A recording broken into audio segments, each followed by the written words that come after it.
Hello everyone, स्वागत है आप सभी का प्राइजिंग एकेडमी में। और ये क्लास 10th की मैथमेटिक्स लेक्चर सीरीज का 44वां लेक्चर है।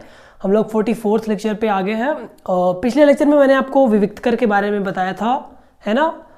विविक्तकर क्या होता है, किसी भी द्विघात समीकरण में ए बी सी जो होते हैं उनको मिलाकर एक फॉर्मूला बनता है d = b² - 4ac।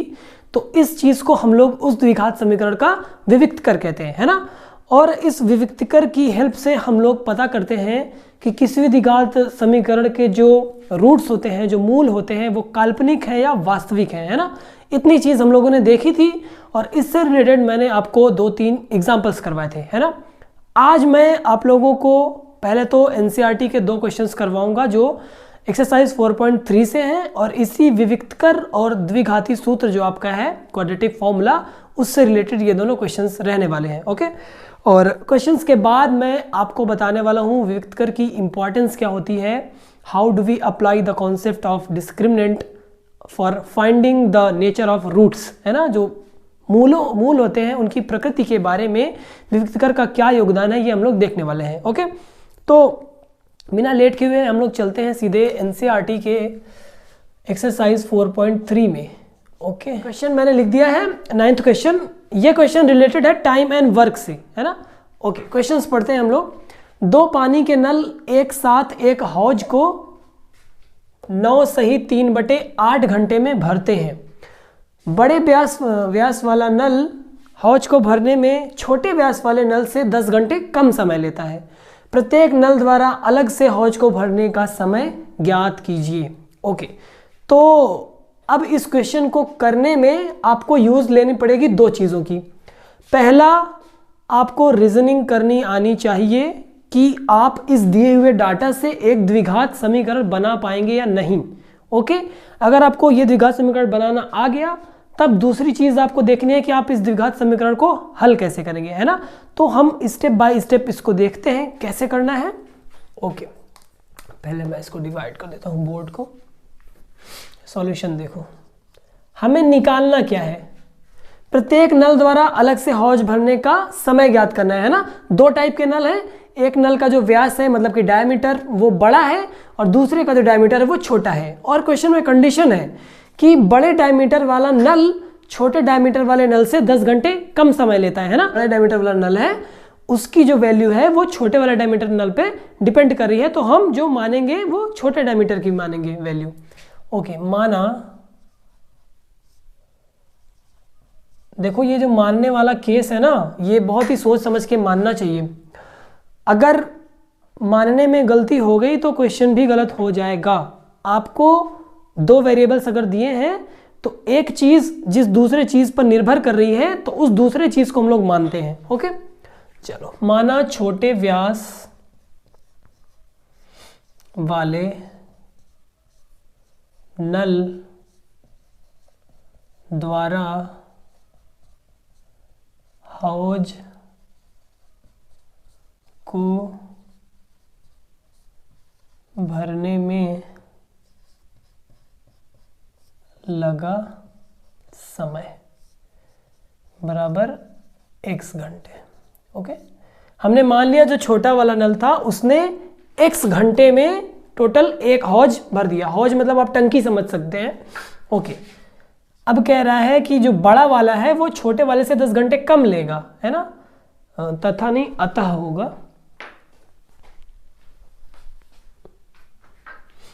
अतः बड़े व्यास वाले नल द्वारा हौज को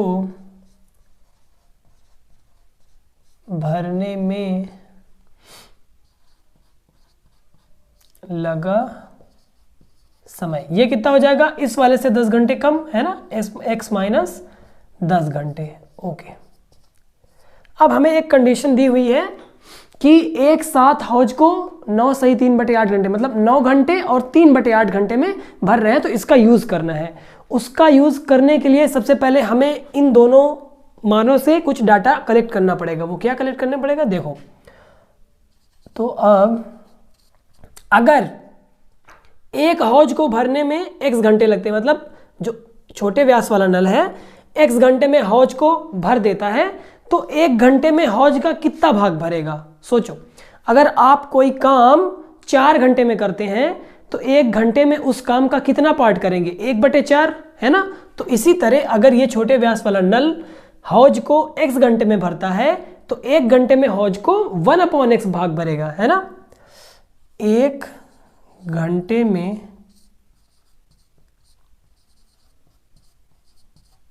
छोटे व्यास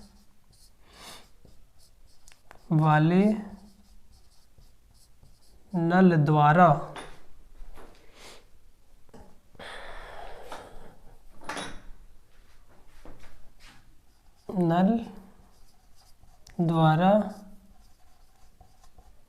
भरा गया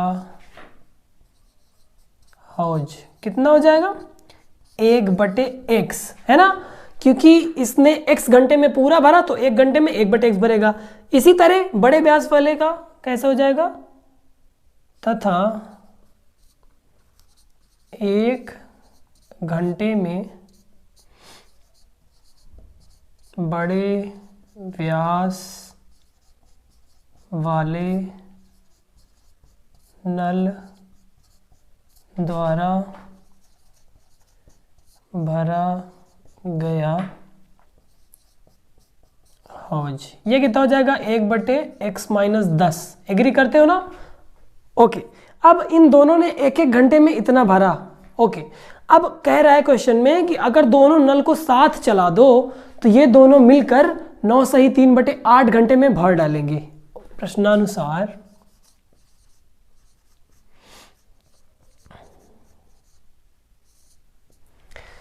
इसने 1 घंटे में इतना भरा, इसने 1 घंटे में इतना भरा, तो दोनों 1 घंटे में कितना भरेंगे? 1/x प्लस 1/x-10, है ना। दोनों का अलग अलग 1 घंटे का काम हमने लिख दिया है यहाँ पे। अब ये दोनों अगर साथ में इतने घंटे चलते रहेंगे तो एक हौज भर जाएगा, है ना। तो इसमें हम लोग गुणा करेंगे 9 सही 3/8 का, तो ये बराबर किसके हो जाएगा? 1 के। कैसे हो गया ये ऐसे हो गया कि दोनों नल जब एक साथ चलते हैं तो 1 घंटे में उन्होंने इतना भरा, तो 9 घंटे में भरने के लिए 9 का गुणा कर देंगे, 9 से 3/8 घंटे में भरने के लिए इतने का गुणा कर देंगे, तो 9 घंटे में टोटल जो पानी चलेगा उन लोगों से वो निकल आएगा। और वो कह रहा है कि 9 घंटे चलने पर टोटल पूरा हौज भर जाता है ना। तो प्रश्न से हमें ये डाटा प्राप्त हुआ। ओके, अब हम लोग क्या करेंगे? 1/x को ऐसे ही रखो प्लस 1/x-10, इसको चेंज करो। हम ये मिक्स्ड फ्रैक्शन है ना, इसको चेंज करने के लिए क्या करते हैं? डिनोमिनेटर का मल्टीप्लिकेशन यहाँ पे, तो 8 9 72 और 72 में 3 जोड़ेंगे तो 75/8 बराबर 1। ओके, अब इस 75/8 को उधर ले जाओ तो अपने पास क्या बचेगा? देखो, और ब्रैकेट को भी मैं साथ साथ सॉल्व करते जाता हूँ। तो x-10 ये गुणा होके नीचे आ जाएगा, है ना, और x-10 यहाँ पे गुणा हो जाएगा, x यहाँ पे गुणा हो जाएगा, तो x-10 प्लस का x, ये करना आपको आता है, मैंने बताया था पिछले लेक्चर में, इज इक्वल टू 8/75, है ना। ना ये x इस x से जुड़ के 2x हो जाएगा, -10 नीचे गुणा कर दो अंदर, तो क्या हो जाएगा? x² - 10x बराबर 8/75। अब हम लोग यहाँ पे क्रॉस मल्टीप्लिकेशन कर देंगे। 75x का 75 का इसमें मल्टीप्लाई होगा तो 75 दूनी कितना होता है? 150, तो ये 150x हो जाएगा, माइनस 750 बराबर 8 का गुणा इन दोनों में होगा तो 8x² - 80x। ओके, अब हम लोग सारे नंबर्स को एक तरफ कर लेंगे और एक तरफ 0 कर लेंगे। तो 8x² इधर पहले से है, माइनस 80x भी है, इसको पक्षांतर कर दो, ये माइनस का 150x हो जाएगा और ये प्लस का हो जाएगा 750 बराबर 0। इतना बोर्ड में छोड़ देता हूँ, अभी काम आएगा। तो ये इम्प्लाई क्या करेगा? 8x², 80 में 150 जुड़ेगा तो कितना हो जाएगा? 230 x और प्लस का 750 बराबर 0। तो 4 से हम लोग नहीं काट, 2 से हम लोग काट सकते हैं इसको। पूरे इक्वेशन को 2 से अगर डिवाइड करें तो क्या मिलेगा, 4x² माइनस इसको 2 से डिवाइड करोगे तो 115 आ जाएगा, और प्लस इसको 2 से डिवाइड करोगे तो 375, है ना, बराबर 0। ओके, तो द्विघात समीकरण हमें मिल गया। अब इस समीकरण को हमें हल करना है। तो हल करने की आपके पास 2-3 विधियां हो गई। गुणनखंड विधि आप लगा सकते हैं पूर्ण वर्ग बना के, है ना, और इसके बाद ये द्विघाती सूत्र वाला। तो मैं गुणनखंड विधि लगाता हूं, क्योंकि अगर पूर्ण वर्ग बनाने लगोगे या इसमें द्विघाती सूत्र लगाने लगोगे तो बहुत लंबे लंबे एक्सप्रेशन आ जाएंगे। b² इसका b² करोगे, 4 इसी करोगे, तो उसको छोड़ते हैं, साइड करते हैं। हमें गुणनखंड विधि लगानी है। देखो यहाँ पे a बराबर क्या है 4, b बराबर क्या है माइनस का 115, c बराबर क्या है 375। ओके, तो a क्रॉस c निकालो, कितना आएगा 375 में 4 का गुणा करो, 4 पंचे 20, 2 आया, 4 सत्ते 28, 2 30, 3 आया, 4 3 12, 3 15, 1500 आया। a क्रॉस c 1500 पॉजिटिव में है, b निगेटिव में है, तो ये कौन सा ऑप्शन बन गया, b negative, a cross c positive, second वाला ऑप्शन। सेकंड वाले ऑप्शन में ये जो 115 है ये कैसे टूटेगा, ऐसे नंबर्स में टूटेगा जो दोनों 115 से छोटे होंगे और दोनों निगेटिव होंगे, है ना। तो देखो 1500 में लाना है 100 गुणे 15, 100 गुणे 15 करोगे तो 1500 आ जाएगा, और 100 प्लस 15 115। ओके, हो गया हल। तो ये इंप्लाई करेगा 4x² minus 100x minus 15x plus 375 बराबर 0। तो इसमें से मैं 4 कॉमन ले लेता हूँ, 4x, तो x माइनस 25 आ जाएगा, माइनस 15 कॉमन ले लो तो x माइनस 25 आ जाएगा। तो एक ब्रैकेट में x माइनस 25, एक ब्रैकेट में 4x माइनस 15, ये दोनों चीज़ आ गई, और बराबर का 0 तो भूल ही गए। तो यहाँ से x के 2 मान आ जाएंगे, x बराबर एक बार 25 आ जाएगा, एंड एक बार x बराबर 15/4 आ जाएगा। ये कैसे आ जाएगा, इन दोनों ब्रैकेट्स को सेपरेटली 0 के बराबर रखने पर। ओके, x बराबर 25, x बराबर 15/4। अब कौन सा मान सही है, कौन सा मान गलत है, क्योंकि हम दोनों को तो ले नहीं सकते हैं ना, इन दोनों में से कोई तो एक गलत है। कैसे गलत है, कहाँ गलत है, ये हमें देखना है। ओके, x बराबर 25 का मतलब क्या होगा, ये अगर 25 हो जाए तो छोटे व्यास वाले नल द्वारा हौज को भरने में लगा समय 25 घंटे हो जाएगा, अगर हो जाएगा तो।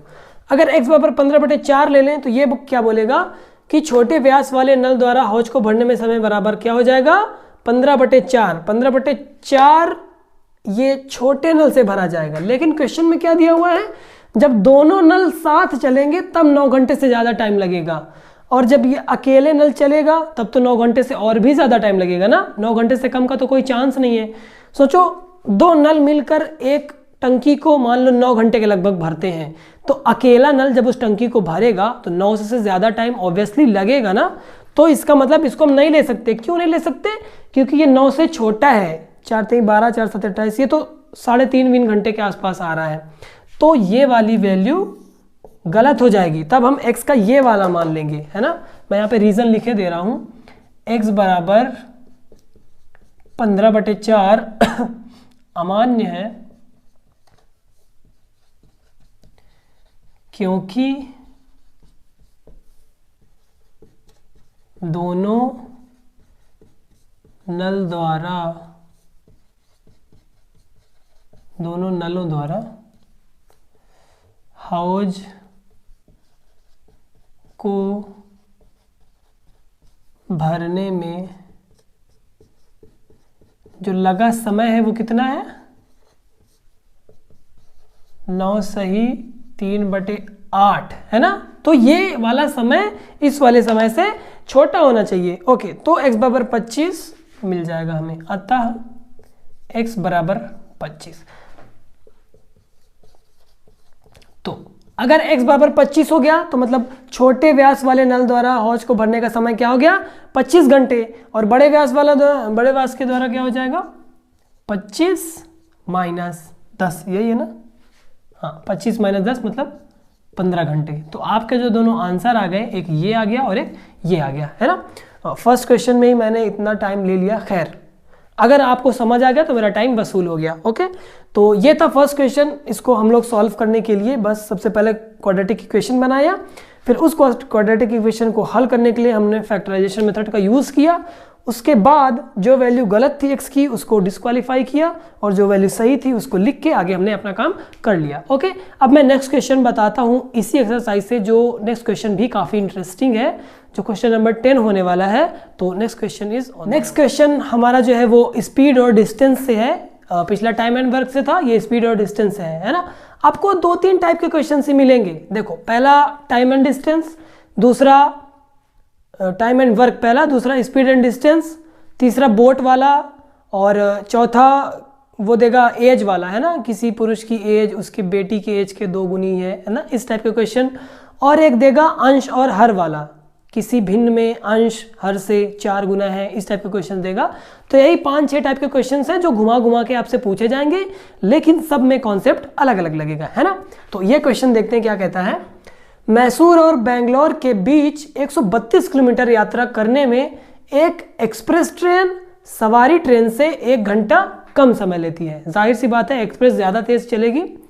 ओके, यदि एक्सप्रेस ट्रेन की औसत चाल सवारी ट्रेन की औसत चाल से 11 किलोमीटर पर घंटे अधिक है तो दोनों ट्रेनों की औसत चाल निकालनी है। ओके, अब आप लोग मुझे ये बताओ, यहाँ पे हम कौन से ट्रेन की चाल को x मानेंगे? किस ट्रेन की चाल दूसरे ट्रेन की चाल पर डिपेंड कर रही है? तो देखो ध्यान से, यहाँ एक्सप्रेस ट्रेन की चाल सवारी ट्रेन की चाल से 11 किलोमीटर अधिक है, तो मतलब एक्सप्रेस ट्रेन की चाल जो है वो सवारी ट्रेन की चाल पर डिपेंड कर रही है ना। तो हम लोग जो मानेंगे वो यहाँ पे सवारी ट्रेन की चाल को x मानकर अपना आगे काम करेंगे। माना सवारी ट्रेन की औसत चाल बराबर x किलोमीटर प्रति घंटा, तो एक्सप्रेस ट्रेन की क्या चाल हो जाएगी? अतः एक्सप्रेस ट्रेन की औसत चाल, ये x से 11 किलोमीटर घंटे अधिक हो जाएगी, 11 किलोमीटर प्रति घंटे, है ना। ठीक है, इतनी kmph हो गई। अब कह रहा है कि इन दोनों ने अलग अलग स्पीड से तय किया 132 किलोमीटर का सफ़र, तो एक्सप्रेस ट्रेन सवारी ट्रेन से 1 घंटे कम समय लेती है। तो पहले हम लोग समय निकालते हैं। ओके, तो 132 किलोमीटर दूरी तय करने में जो ट्रेनों द्वारा लगा समय है वो अलग अलग देखते हैं क्या होता है। ट्रेनों द्वारा लगा समय, ओके, तो सवारी ट्रेन के द्वारा कितना लगेगा? दूरी बटे समय, है ना, दूरी बटे चाल समय निकालना है। सवारी ट्रेन द्वारा समय क्या होगा? दूरी बटे चाल। दूरी कितनी है? 132। चाल कितनी है? x किलोमीटर पर आवर ना, तो इतने घंटा उसको समय लग गया सवारी ट्रेन द्वारा। और एक्सप्रेस ट्रेन द्वारा तथा एक्सप्रेस ट्रेन द्वारा लगा, यहाँ पे भी लगा रहेगा, मैं लिख ही देता हूँ, लगा समय, ये कितना हो जाएगा? 132 बटे इसकी स्पीड क्या है? x + 11, है ना, इतने घंटे। अब कह रहा है कि अगर हम एक्सप्रेस ट्रेन का जो समय है वो सवारी ट्रेन के समय से 1 घंटे कम है ना, ये तो कह रहा है, तो प्रश्नानुसार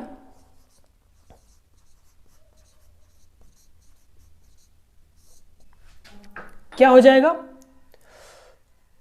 132 बटे x माइनस 132 बटे x + 11, ये किसके बराबर हो जाएगा? 1 घंटे के, है ना। यही तो क्वेश्चन में हमारे दिया हुआ है। आगे अब हम लोग इसको सॉल्व करते हैं। तो डिनोमिनेटर में क्या आ जाएगा? x का गुणा इससे हो जाएगा, x + 11 मल्टीप्लाइड बाई एक्स, और एक्स प्लस 11 यहाँ पे मल्टीप्लाई होगा तो 132 एक्स प्लस 11 और माइनस 132 एक्स यहाँ पे हो जाएगा बराबर 1। क्रॉस मल्टीप्लिकेशन करो, क्या आ जाएगा? पहले मैं ओपन कर लेता हूँ फिर क्रॉस मल्टीप्लिकेशन करता हूँ। तो 132 एक्स यहाँ पे हो जाएगा और प्लस 132 का गुणा जब 11 में होगा तो 11 दूनी 22, 2 हासिल आया, 11 तिया 33 और 33 2 35, 3 हासिल आया, 11 कम 11 3 14, 1452 आया माइनस 132 एक्स डिवाइडेड बाई क्या आएगा? एक्स स्क्वायर प्लस 11x है ना बराबर 1। 132 एक्स से 132 एक्स कैंसिल। अब हम लोग क्रॉस मल्टीप्लिकेशन करते हैं तो ये क्या देगा? X square plus 11x equals 1452। 1452 को इधर लाओ तो x square plus 11x minus 1452 बराबर 0। अब भैया इसको सॉल्व करना है। ओके, सिंपली सॉल्व नहीं होने वाला क्योंकि बड़ी संख्या है, तो इसको या तो आप लोग गुणनखंड विधि से बनाएं या फिर पूर्ण वर्ग से बनाएं। ओके, तो मैं गुणनखंड विधि लगाता हूं। यहाँ पे हमें 11 को ऐसे तोड़ना है कि वो गुणा करने पे 1452 आ जाए, तो इसके लिए हम लोग 1452 के फैक्टर्स कर देंगे। सिंपली अगर आपको कुछ नहीं सूझ रहा है तो जो a क्रॉस c आ रहा है उसके फैक्टर कर दो। यहाँ पे a 1 है, c इतना है तो a क्रॉस c यही आएगा, c वाली वैल्यू फैक्टर करो। देखो 2 से कट रहा है कि नहीं? 1452 ही है ना? यस 1452 ही है। 2 से फैक्टर करो इसके, 2 से 14, 2 दूनी 4, 2 छंग 12। ओके, फिर 2 से कट जाएगा, 2 तिया 6, 2 छंग 12, 2 तिया 6 है ना। फिर अब ये 3 से कटेगा, 3 2 3, 3 2 1 2 1, 3 2 3 बोल रहा हूँ। ओके, अब ये 11 से कटेगा, फिर 11 से कटेगा। ओके, ऐसे फैक्टर्स हो गए। अब हमें ऐसा ग्रुप बनाना है इन फैक्टर्स का कि उन ग्रुप को जब हम लोग जोड़ें या घटाएं तो 11 आ जाए और गुणा करने पे ये आ जाए। पहली बात तो ये देखो आप लोग यहाँ पे b पॉजिटिव में है और a क्रॉस c निगेटिव है। पॉइंट नंबर 3, जब a क्रॉस c निगेटिव हो और b पॉजिटिव हो तो b को ऐसे दो नंबर्स में तोड़ेंगे जिसमें एक नंबर बड़ा और एक नंबर छोटा होगा। बड़ा वाला नंबर पॉजिटिव होगा और छोटा वाला नंबर निगेटिव होगा। ओके, तो 11 लाना है हमें। ग्रुपिंग करो, देखो 11 तिया 33, 11 चौक 44, 44 से 33 गए 11 बन गया। तो x square minus plus 44x minus 33x minus 1452 बराबर 0। ये मैंने तो सोच लिया, आपके लिए थोड़ा टफ है।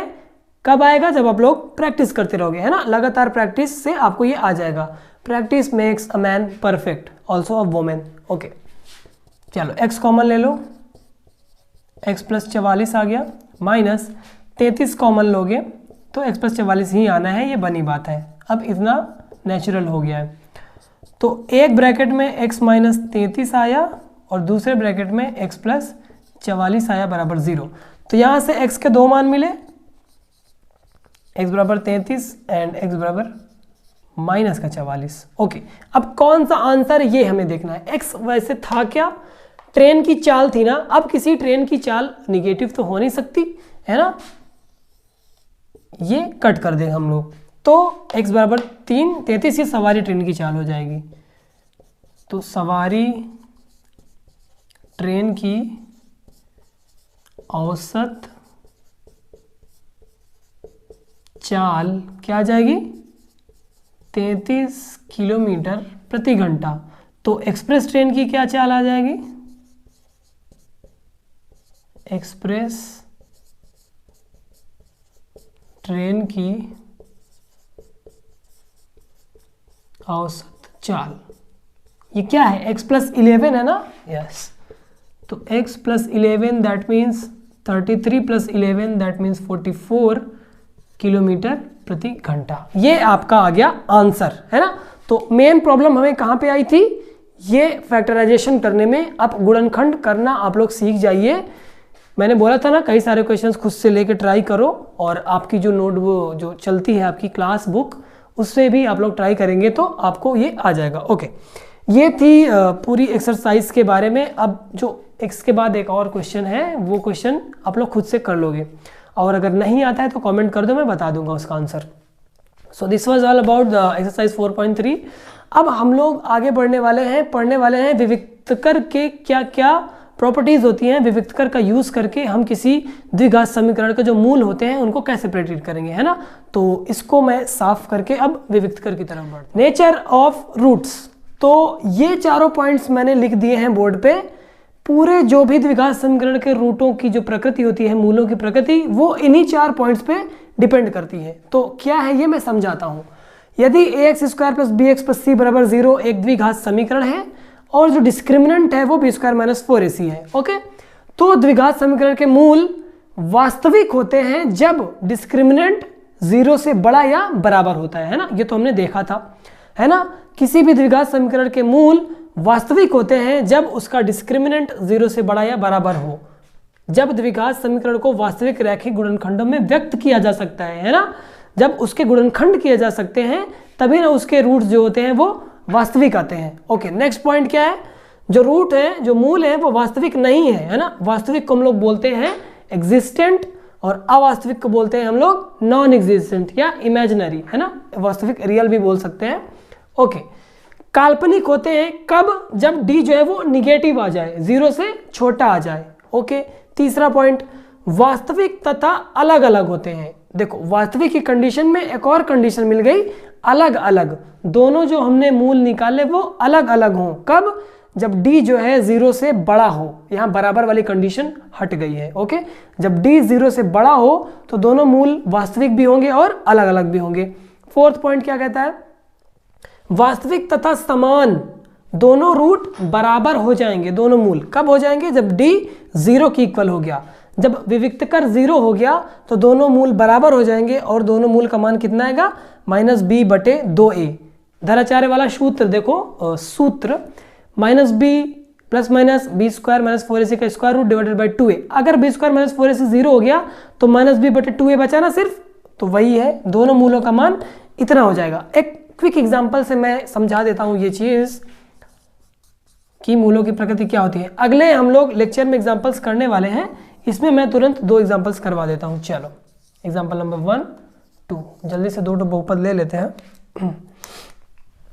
मान लो अपने पास है 4x square minus 5x, 4x square minus 5x plus का 1 बराबर 0। अपने पास ये द्विघात समीकरण है, इसके मूलों की प्रकृति कैसी है हमें देखना है। तो a बराबर 4, b बराबर -5, c बराबर 1, तो डिस्क्रिमिनेंट क्या आ जाएगा, b square minus 4ac, that means b का स्क्वायर मतलब 25 और minus 4ac, 4 multiplied by a multiplied by c, 4 multiplied by 4 multiplied by 1, तो 25 माइनस 16 बराबर 9। डिस्क्रिमिनेंट क्या आ गया, 9, और 9 क्या है, पॉजिटिव। देखो ये डिस्क्रिमिनेंट पॉजिटिव है ना, तो वास्तविक तथा अलग अलग मूल होंगे, है ना। अतः मूल वास्तविक तथा अलग अलग, अलग अलग को हम लोग असमान भी बोल सकते हैं, भिन्न भिन्न भी बोल सकते हैं, है ना, डिस्टिंक्ट बोलते हैं इंग्लिश में, अलग अलग होंगे, है ना। पहला एग्जांपल ये हो गया। अब सेकंड एग्जांपल जल्दी से, x square plus 4x plus 4 बराबर 0। इसके रूट्स किस टाइप के होंगे हम लोग देखते हैं। तो a बराबर हो गया 1, b बराबर हो गया 4, c बराबर हो गया 4। तो डिस्क्रिमिनेंट क्या आ जाएगा, b का स्क्वायर माइनस 4 गुणे a गुणे c। तो d बराबर क्या आ गया, 4 चौक 16 माइनस 4 चौक, ये c क्या है 4 है ना, 4 चौक 16 एकम 16, ये भी 16, तो बराबर 0। अब देखो डिस्क्रिमिनेंट 0 आ गया, तो कौन सी कंडीशन है, फोर्थ वाली। तो मतलब दोनों रूट क्या हो जाएंगे, वास्तविक तथा समान, है ना। अतः दोनों मूल वास्तविक एवं समान है ना। ओके, बहुत ही ईजी चीज़ है ना। बस डिस्क्रिमिनेंट निकालो, डिस्क्रिमिनेंट की क्या वैल्यू आ रही है, positive, negative, equal, zero, less than zero, ये सब आप लोग देख के आराम से निकाल सकते हैं, है ना। तो इस लेक्चर को अब मैं आई थिंक यहीं पे ख़त्म कर दूँ तो ज़्यादा सही है। ओके, तो इस लेक्चर को हम लोग यहीं पे ख़त्म करते हैं। अब मिलेंगे हम लोग 45th लेक्चर में। उस लेक्चर में कुछ नए एग्जाम्पल्स भी रहेंगे और कुछ नए कॉन्सेप्ट के साथ हम लोग मिलेंगे। तो आई होप आपको ये लेक्चर पसंद आया हो। अगर पसंद आया है तो लाइक कीजिए और नए हैं चैनल पे तो सब्सक्राइब कीजिए। तो मिलते हैं हम लोग नेक्स्ट लेक्चर में। Thank you.